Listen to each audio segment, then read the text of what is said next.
Thank you. I was severely helped by that. Anybody else severely helped? Yep. Somebody want to It just set me to thinking, because I didn't think anyone else was as dramatic in their life as I am.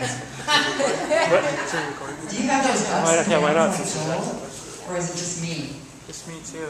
And I have a heavy fantasy life, like you do, of things. Do you want to say something else? No, I just thought I'd come up if people were going to ask questions. Yeah, any more questions, response?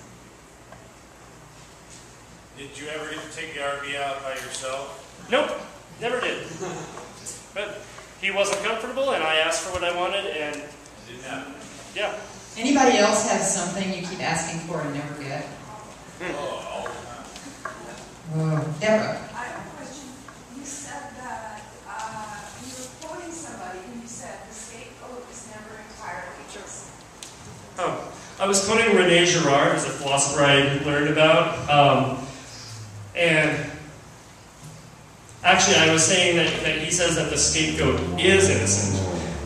Not that necessarily any person is innocent of everything, but that the scapegoat is not the cause of all our problems, whether it's another country or another group in our country or somebody in our life, a family or friend or whoever we blame everything on. It's not their fault. It's not Jim's fault that I'm not where I want to be in my life or that I'm not living the lifestyle that I want to live. But I tried to blame all that on him. And René Girard said that Jesus shows us that the scapegoat is actually innocent. And the whole Israelite sacrificing an innocent animal is pointing toward the idea that the scapegoat isn't the cause of our problems. That it's just an outlet for us. Yeah, you were telling a story. It's your story. Yes. And it seems to me that the story, at least largely, was about changing your story. You want to say something about that?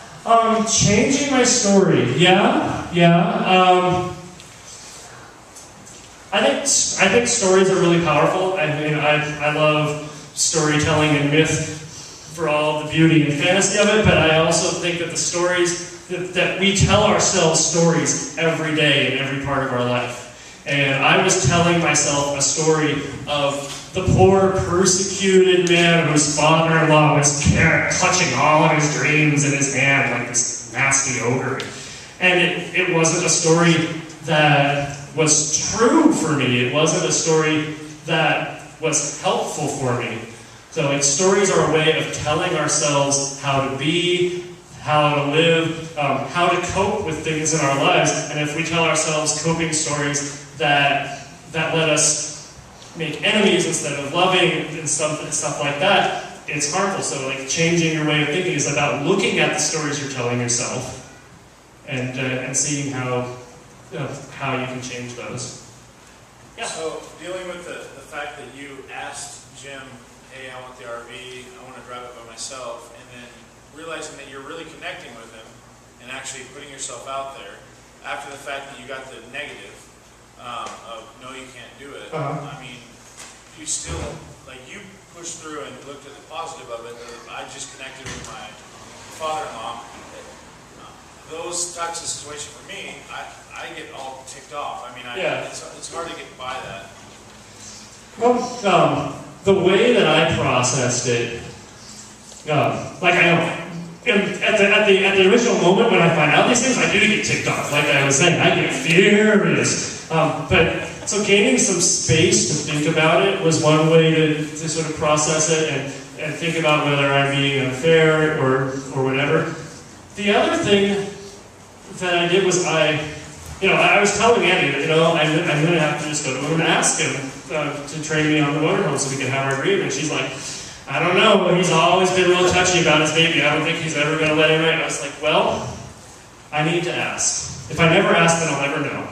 And if I never ask, I'll never get what I want, right?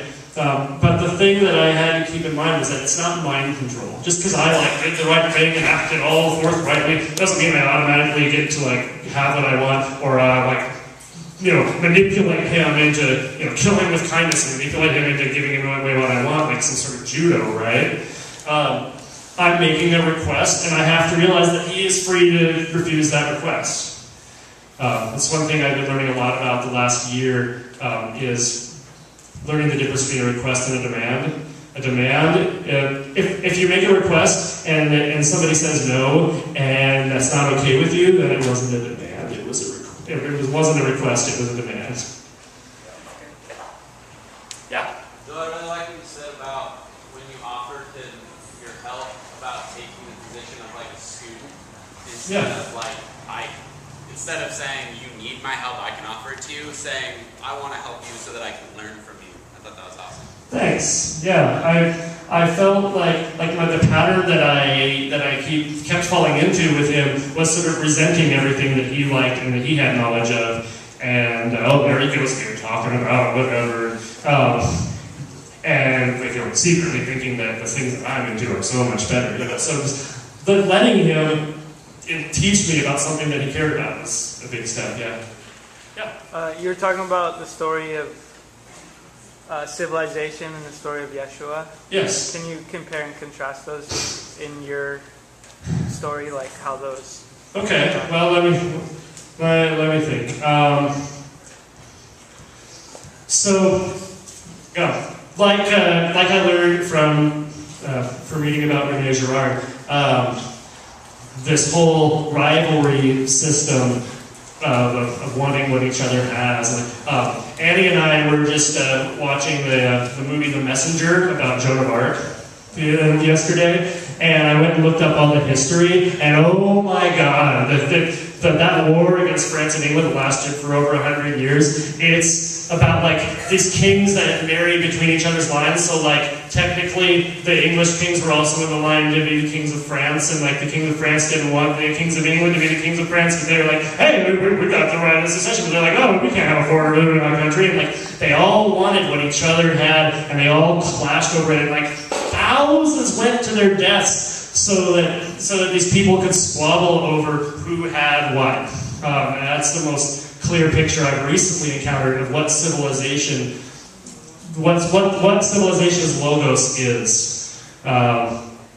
It's a logos of possession, possessing land, possessing people, and yeah. And yet the logos of love was about